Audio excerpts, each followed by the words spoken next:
All right, so today I want to talk about small form factor computers at microcenter. Well, actually, this isn't the right computer here. Hey, Kevin, do you want to grab this? That's a lot bigger.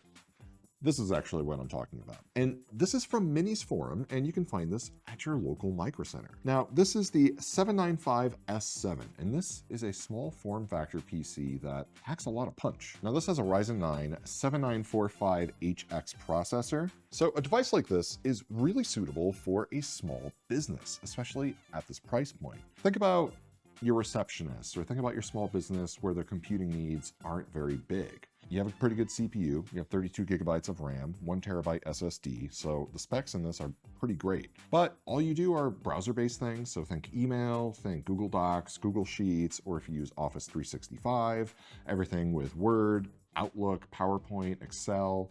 Even if you have any tax or accounting software, all of those software-based programs. And you can pair this off with a couple of other things, and I want to demonstrate. I actually have this portable monitor, and just a really simple inline keyboard and mouse kit, which is actually kind of awesome. It's like $8 for a keyboard and a mouse. And if you're thinking about this from the perspective of a small business owner, this is kind of the setup you'll have. Maybe not a portable 1080p monitor, but a very basic 1080p monitor. And everything all in, all of this together, you're looking at about under $800 for basic, straightforward computing needs. The cool thing is I can actually power this and get the display going. So for small businesses, I think it's a rock solid entry point. You don't need a big tower. You're not going to need a lot of computing power or even a discrete GPU. So there's your use case right there. What if you want to take things a little bit further? That 7945HX CPU, first of all, it's got 16 cores, 32 threads. It is a mobile processor, but it has a lot of power. If you look inside the chassis here, there's an X16 PCIe slot right there on the bottom. I think that's calling for a GPU. Now, this configuration does not come with a GPU. It just has integrated graphics with an AMD 610M. You can easily fit something like this low-profile RTX 4060, 8 gigabytes of VRAM. You can actually game on this thing, which I've tried, and we're going to show you in a little bit, but it's actually kind of fun. What's really interesting about this package, I think, is that it's a really good entry-level, pre-built, that's low profile, small form factor, not going to take up a lot of space on your desk. I mean, this setup I have here is as small as possible. Like, this is basically your average small business setup or your average just kind of business general use case setup. This is everything that you need. Now, one thing I do want to call out is that this model does not have Wi-Fi. So there is hardware to put a Wi-Fi module that you can get installed, or you can have them install it at the knowledge bar at your local microcenter. They can take care of that for you. But this does not come with Wi-Fi built in. So that's something that you would have to add on after the fact. It does have a 2.5 gigabit Ethernet port, better than your average, gigabit port. So now that I have this set up, I mean, you can just kind of open up whatever you need to. Everything's super snappy. I mean, like I said, it's a really strong mobile processor. So for general computing and business needs, it's rock solid. But why don't we take this over to the bench and let's modify this a little bit and see what else we can do with this. All right, so now I'm at the workbench and I have this closed back up. I mean, first, this is so lightweight. Like, pick this up easily with one hand. This is the entire unit, right? This is the entire chassis. This is the PCB for a 4090. So when you kind of do a size comparison, obviously it's not apples to apples in terms of performance, but I just find these kind of things amusing, to be perfectly frank. And if you want to make things even more amusing, this is a small form factor build. This is a 4090 PCB, and this is a low profile 4060. And it's so little. What I'm going to do here is I'm going to put this low profile 4060 into this chassis, and it's really easy to add that in there. What I really like about this build, right here, the CPU fan, this is the intake fan, right? So this is what's keeping that CPU nice and cool. It has this little foam gasket right here, and that's going to help funnel the air directly into the fan, so it's not sucking any other air from inside the case. You can see the intake is right there on the side. Now, there's actually mesh on the bottom and on the front here, so you have your intake for that 4060. So when you put it in like this, those fans are going to intake it just fine. And little exhaust over here that's going to come out on the mesh just fine as well. terms of airflow, you're looking pretty good. And then obviously the power supply fan is going to gradually pull some air through there. So when we got our hands on this, the idea was kind of, you know, who is this for, right? It's a really good option, again, for that small business owner or someone who's looking to get a lot of PCs, you know, for a good price, where they just need an entire kit up and running to do browser-based things and simple application-based things where you don't need a lot of compute overhead. And this can handle that just fine. Yes, there's a lot of other options out there available, but I think this one is pretty unique, especially for how powerful it is right out of the gate. Now you have your 2 sticks of RAM here, and there's a 1 terabyte 2280. Now this is a Crucial P3 Plus, and this is a Gen 4 SSD, so that's actually kind of nice to see. This is a 400 watt power supply from Channelwell, and we even have our little extra 8-pin right over here. So that's what we're going to use for the 4060. I took everything apart pretty easily. You know, this is super simple to work in. I'm going to put the 8-pin in first, because it gets a little snug. I have a hard time with these small form factor chassis. My hand gets a little cramped trying to do all these things. All right, so 8-pin is in. I'm gonna move some of the SATA power. You got a little extra SATA power there. I'm pretty sure you could fit a 2.5 inch right here in the front. Looks like there's some mounting points there. So this Minisforum795S7 does not come with Wi-Fi, like I mentioned before. But it does come with the mounting hardware, so you could put what you need right over here, and then you can put the antenna connectors right there as well. And you can see there's 2 little holes there for the antenna connectors. There's also an extra M2 slot available for another full-size 2280, so you can really put a lot more storage space in here. And I see some fan headers if you want to get really brave and get some fans in there. It is possible. There's a decent amount of space. You could probably pull it off. Frankly, I think airflow's fine, and when I was checking out before, the temps actually look pretty okay. So you can see the 4060 is just nestled right at the bottom, but there's still a good centimeter of space below the entire card there. And all of this down on the bottom is completely wide open with this mesh. So plenty of airflow getting to that card. Not too worried about temps, because when I was playing around with it before, I was getting some very interesting performance in some games, which we'll show in a minute. But I think the use case is multifaceted, especially when you take into consideration the CPU power that's here. That CPU plus 32 gigs of RAM plus 1 terabyte of SSD storage. It's kind of screaming at you to try out a couple of other things. So I think gaming is kind of a no-brainer one that we can try out right now. So what I'm doing now is I'm just starting up the PC, but I'm using the portable monitor just because it's kind of easier to shoot having this all together here. So what I'm going to do is I'm going to run Cyberpunk 2077. Graphic-wise, I have the new DLSS 4 that just came out like a week or 2 ago, because the 5000 series is coming out, and they did add the DLSS 4 that works on 4000 series cards, which includes this low-profile 4060. And with 8 gigs of VRAM, you can actually game on this machine. So I have this set to ray trace medium with DLSS, the super resolution with the transformer model on, and I have DLSS frame generation on as well, which is just absolutely nuts to me. And I'm just gonna drop right into the world. All of this is to say, is this the most ideal gaming setup in the world? Maybe if you're low on space, and maybe if you're not in the mood for a gaming laptop, this is actually kind of a viable option that literally fits into your backpack. The hard part is going to be getting a hold of those low-profile GPUs. So right now we are transitioning between the 4000 series of GPUs and getting into the 5000 series. And it's getting tougher and tougher to get cards out there. 4060s are still readily available, low profile. They do come in when they come. And obviously microcenter, we do get them when we can. We try to get them as often as possible. But you can also look forward to some small form factor cards for the 5000 series in the next couple of months. So that's something to look forward to. Again, I mentioned this was a 7945HX processor, which is a really good processor. With a 4060 low profile, everything in under 7 liters of volume, basically. I'm getting 237 frames per second.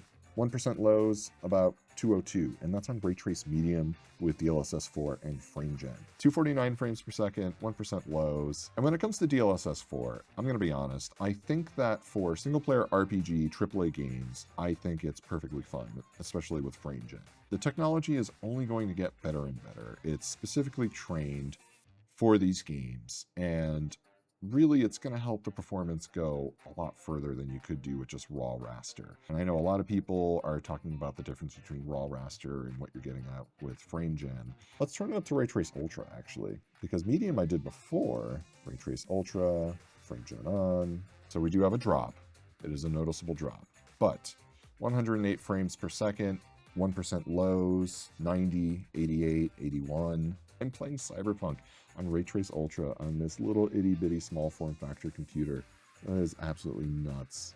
CPU temps, 80 degrees Celsius, so it's got that single fan and it's a low profile cooler. 98% utilization on the GPU, 86 degrees on the GPU, so that GPU is running a little toasty, I will say, but at the same time, I am also really pushing this to the limit. I mean, if I was going to be more realistic, I would be turning settings down on a machine like this just to sort of balance out performance with temperature and everything else, but just cranking things. All of this is to say, this device is multifaceted, right?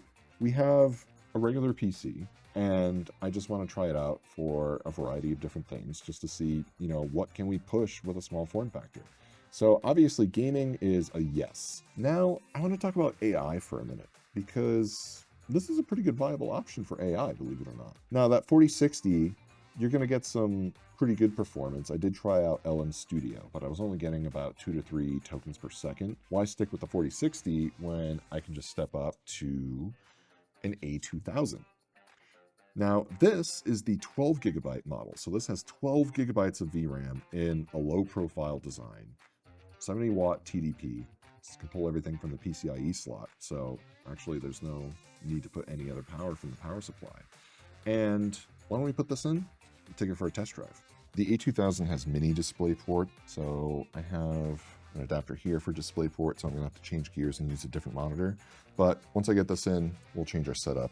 So now we have our A2000, and again, runs right off of PCIe power, so super simple install. It's just gonna go straight in.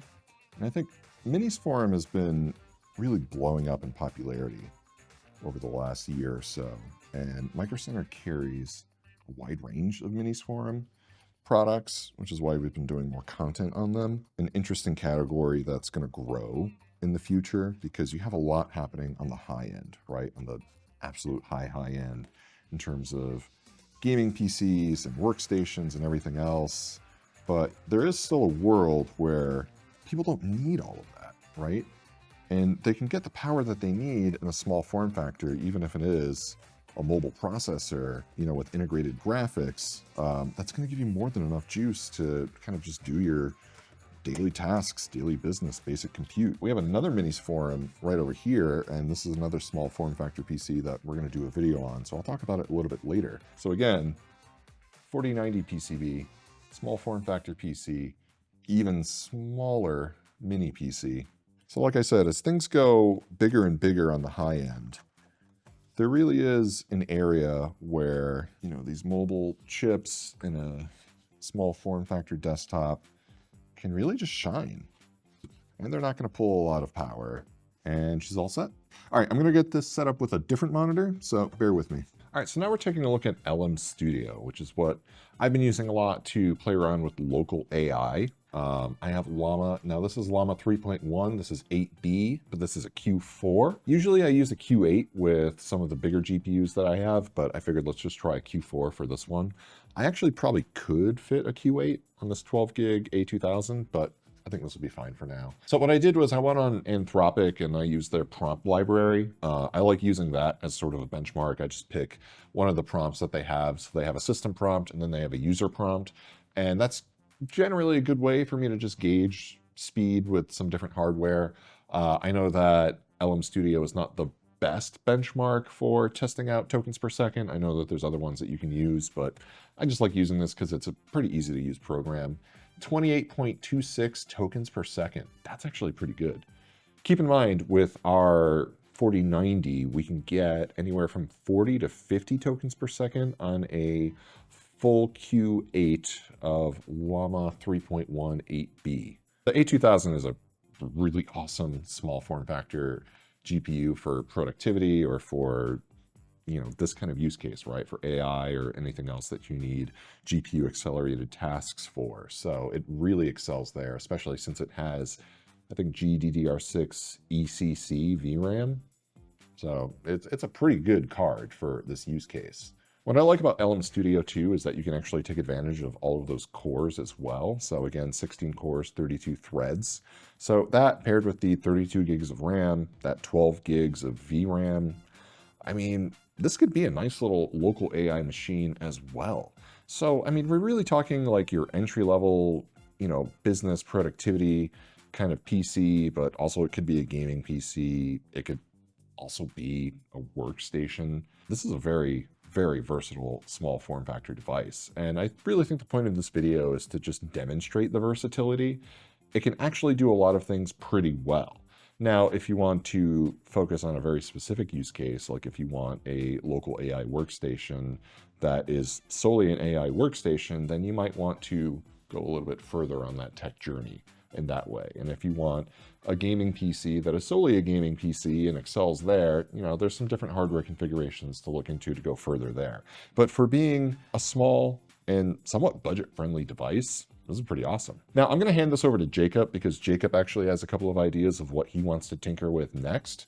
I mean, right now, this is just a quick AI demo. I got another 28.66 tokens per second on this one, and it generated a bunch of Python code.